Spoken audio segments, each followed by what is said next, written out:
Le Tashiwaza debout, il est important pour le combat de façon générale. Il n'est pas trop pour le jiu-jitsu de compétition, le jiu-jitsu sportif. Donc vous verrez, pour ceux qui n'ont jamais fait de jiu-jitsu au juta, ou de la même chose, mais globalement, il y a le jiu-jitsu sportif, ce qui s'est beaucoup développé ces dernières années, avec le nogi, nous on fait de la luta libre, mais c'est la même chose, enfin, globalement. Il y a un aspect sportif, il y a un aspect qui est associé au combat interstyle, que maintenant on appelle MMA, le Vale-Kido, parce que le était Vale-Kido au départ, et le combat pour la rue. C'est trois éléments que nous on bosse ici. On n'est pas spécialement un club sport, on est un club où on voit un peu l'ensemble. C'est pour ça que les semaines Unita, on se donne des frappes dans la gueule, histoire que ça change un petit peu du processus sportif. Okay. Là, l'objectif, c'est pourquoi on étudie du Tashiwaza, du debout, alors que sportivement parlant, on n'en a pas forcément besoin. Et 80% des académies, on apprend juste à tirer la garde. C'est plus simple, ça va plus vite et ça nous permet de plus travailler au sol.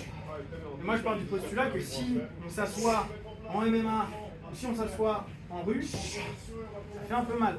Alors si on arrive à emmener un mec au sol, je parle bien d'emmener un mec au sol, take down, et pas slow, c'est-à-dire pas projection. Le but c'est pas de projeter un mec. J'en ai rien à battre de projeter un mec.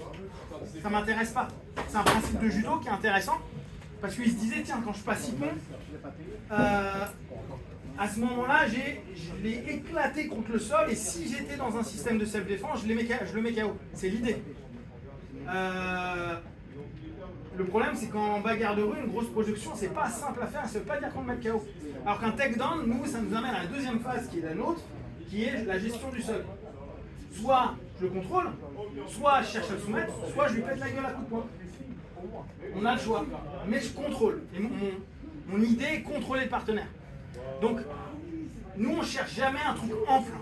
On cherche tout le temps un truc qui est le moins ample possible, qui amène le plus rapidement au sol et où je peux surtout arriver dans une posture où je suis en équilibre, je suis bien et je contrôle le partenaire. Le plus dur, c'est contrôler le partenaire. Le mec va vouloir se barrer, le mec va vouloir faire quelque chose, taper ou okay.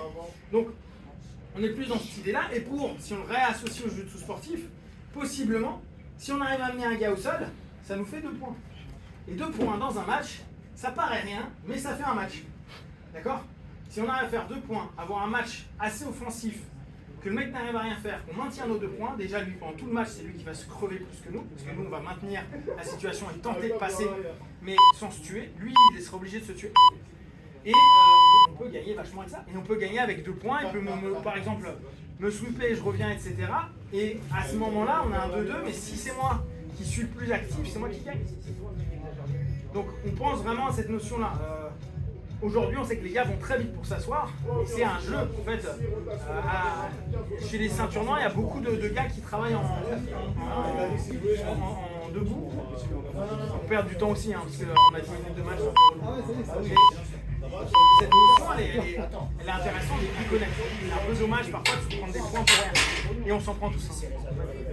Allez, là on continue, donc on est sur le même principe, on est là, je commence à faire bouger mon partenaire, je suis là, je suis sur mon single. Je ne suis pas un single classique comme on a l'habitude en jiu-jitsu, je suis plus sur des singles de lutte, c'est-à-dire je ne suis pas trop fermé au niveau de ma jambe, et justement, c'est ce qui va m'intéresser, je continue mon Kai Sabaki et je vais faire ça salé avec ma jambe.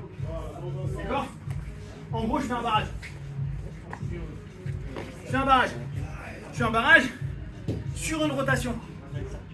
Parce que hier par exemple, les gars faisaient, donc ils tiraient, ils arrivaient là, on se bloquait, ils mettaient leurs jambes et ils tiraient.